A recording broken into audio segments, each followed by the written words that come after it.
सबसे पहले आपको बरेली लिए चलते हैं, जहां बुलडोजर एक्शन हुआ है।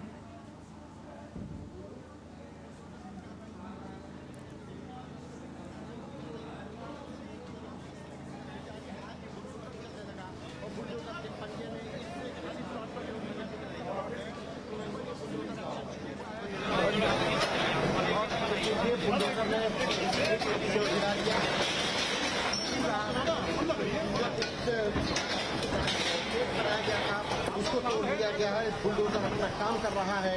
सीलिंग की कार्रवाई बरेली विकास प्राधिकरण परसों भी किया था। कल बरेली नगर निगम के द्वारा मजार मार्केट को सीलिंग किया गया और आज बुलडोजर एक्शन के ताजा के करीबी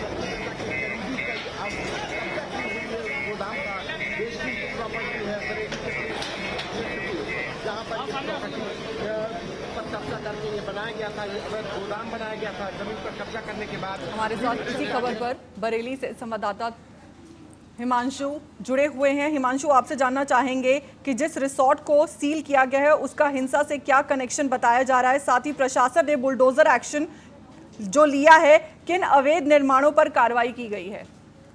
जी बिल्कुल, जिस तरह से बरेली के बवाल कराने के आरोपी मौलाना तौसीफ रजा के करीबी जो बेहद करीबी है उन पर बुलडोजर का एक्शन देखने को मिल रहा है। जिस तरह बारादरी थाना क्षेत्र में सैमलॉन और स्काईलाइट जैसे होटल को सीज करा गया था, आज एक बिक्री थाना चैनपुर क्षेत्र के नरियावल के इलाके में एक हमसफर होटल पहले पूरा सीज की कार्रवाई की गई है। हालांकि अब बरेली विकास प्राधिकरण जो उनके करीबी हैं वो पूरी तरह से चिन्हित करके बुलडोजर की कार्रवाई करी जा रही है। हालांकि इससे जो उनके करीबी हैं वो पूरी तरह से बुलडोजर की कार्रवाई यहाँ पे सुनिश्चित की जा रही है बरेली विकास प्राधिकरण की तरफ से।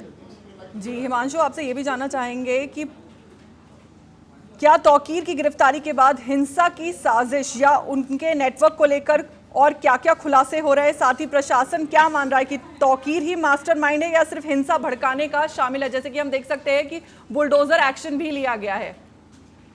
जी बिल्कुल, जिस तरह से बरेली बवाल के बाद आईएमसी के प्रवक्ता मौलाना तौकीर रजा के जो बेहद खास थे, उनके आईएमसी के प्रवक्ता डॉक्टर नजीम, उनकी एक पूरी जो मार्केट थी, इस मार्केट में 35 दुकानें थी, वो बरेली विकास प्राधिकरण ने पूरी सीज की गई है। हालांकि एक आरोप है कि वहाँ पर जो वहाँ से नाला जा रहा है उसके ऊपर ये पूरी बिल्डिंग बनाई गई है। हालांकि मौलाना तौकीर रजा का जो भी करीबी पाया जा रहा है उससे बरेली विकास और जिला प्रशासन की तरफ से पूरी तरह से वहाँ पे कार्रवाई सुनिश्चित की जा रही है। हालांकि बरेली विकास प्राधिकरण की तरफ से जो तमाम उनके करीबी हैं, जो मानचित्र के बिना उनके जो पैलेस चल रहे हैं, जिन्होंने अपने पना दी थी, उसको पूरी तरह से जिला प्रशासन सुनिश्चित तौर पर कार्रवाई की जा रही है। जी हिमांशु, ये भी जानना चाहेंगे कि बुलडोजर एक्शन को लेकर स्थानीय लोगों की क्या प्रतिक्रिया सामने आई है, क्योंकि जैसा कि तौकीर को और मोहसिन को गिरफ्तार कर लिया गया है, उसके बाद रिसोर्ट को सील किया गया, फिर ये बुलडोजर एक्शन। जी बिल्कुल, टीएनपी न्यूज ने वहाँ के आसपास लोगों से बात की तो उनका साफ तौर से ये कहना है कि जिस तरह बरेली में जो हिंसा भड़क उठी थी, ना जाने उसमें कितने मासूम और कितने जो वहाँ से आसपास गुजर रहे थे पूरी घटना का शिकार हुए हैं। हालांकि वो राज्य सरकार की प्रशंसा करते हुए कह रहे हैं कि जो भी इस तरह की गतिविधि करते हुए नजर आ रहा है, हालांकि बीडीए का बुलडोजर और शासन का बिल्कुल इस ऐसे लोगों पर दर्जना चाहिए। शुक्रिया हिमांशु आपका पूरी जानकारी साझा करने के लिए।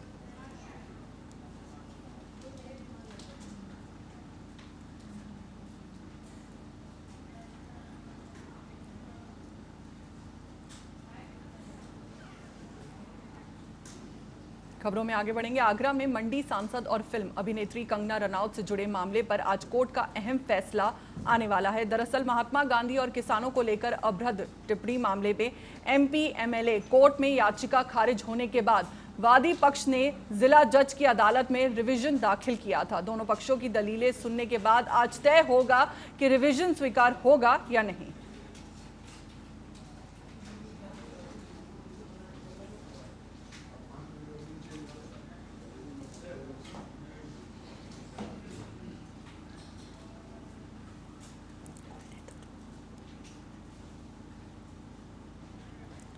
आगरा में मंडी सांसद और फिल्म अभिनेत्री कंगना रनौत से जुड़े मामले पर आज कोर्ट का अहम फैसला आने वाला है।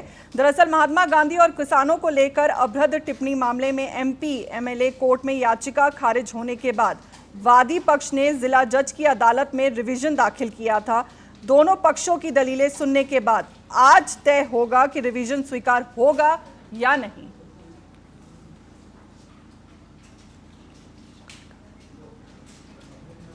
हमारे साथ इसी खबर पर ज्यादा जानकारी के साथ जुड़ चुके हैं संवाददाता मनीष। मनीष, ये जानना चाहेंगे आपसे, आगरा कोर्ट के बाहर समर्थकों और विरोधियों की मौजूदगी फिलहाल कैसी है? क्या माहौल शांत है या तनावपूर्ण है? देखिए, बिल्कुल मुझे बता दूं, अगर मामला कंगना रनौत को लेकर जो कि विवादित बयान दिया था, अभद्र बयान दिया था महात्मा गांधी को लेकर और किसानों को लेकर, जिसे लेकर वादी वकील ने मामला दाखिल किया था एमएलए एमपी कोर्ट में, जिसे लेकर खारिज कर दिया गया था। अब वो डिवीजनल कोर्ट पहुंचा है। अब मामले में ये साफ होगा आज कि मामले पर सुनवाई की जाएगी या फिर मामला फिर से खारिज किया जाएगा। लेकिन बाहर अगर तनावपूर्ण बात की जाए तो मौके पर पुलिस प्रशासन की तैनाती की गई है, पीएसी की तैनाती की गई है। और वही बात की जाए तो अभी मामला अगर कोर्ट के बाहर बात की जाए तो ऐसा कुछ नहीं है कि विवादित मामला हो या फिर तनावपूर्ण स्थिति हो, लेकिन कहीं ना कहीं प्रशासन की मौजूदगी है और ये साफ हो पाएगा कि सुनवाई होगी या फिर मामला खारिज होगा, वो अभी क्लियर नहीं हो पाए। 4 बजे का समय रखा गया है जो फैसला क्लियर कर पाएगा। जी मनीष, अगर रिवीजन स्वीकार हो गया तो अगला कदम क्या हो सकता है, और वहीं अगर रिवीजन याचिका खारिज हो जाती है तो इसका अगला कानूनी कदम क्या होगा? देखिए, बिल्कुल फौजी बता दूं, अगर मामले में सुनवाई की जाती है तो कंगना रनौत के एडवोकेट सामने क्या रखेंगे, क्योंकि इससे पहले कई बार सुनवाई की बात निकलकर सामने आई। वही बात की, जब मामला खारिज हुआ था तो कोर्ट ने साफ ये कर दिया था कि मामले सुनवाई के लायक है ही नहीं है और उसको सुनवाई नहीं की जा सकती। तो अब डिवीजनल कोर्ट में क्या देखने को मिलेगा, ये एक तो सबसे बड़ी बात है। और वही बात की जाए, अगर मामला यहाँ फिर से खारिज होता है तो वादी एडवोकेट का साफ कहना है कि आगे हाई कोर्ट में पिटीशन दायर करेंगे। तो ये साफ है कि कहीं ना कहीं एडवोकेट जो वादी है वो आगे बढ़ने की बात कर रहा है। और ये देखने वाली बात होगी सबसे पहले कि निकल कर क्या आता है, क्योंकि 4 बजे का समय कोर्ट ने रखा है। 4 बजे जज उसका फैसला लेंगे सुनवाई के लिए होगी या नहीं। तो ये कहीं ना कहीं 4 बजे के बाद ही साफ हो पाएगा कि क्या कुछ आगे होगा। शुक्रिया मनीष आपका पूरी जानकारी साझा करने के लिए।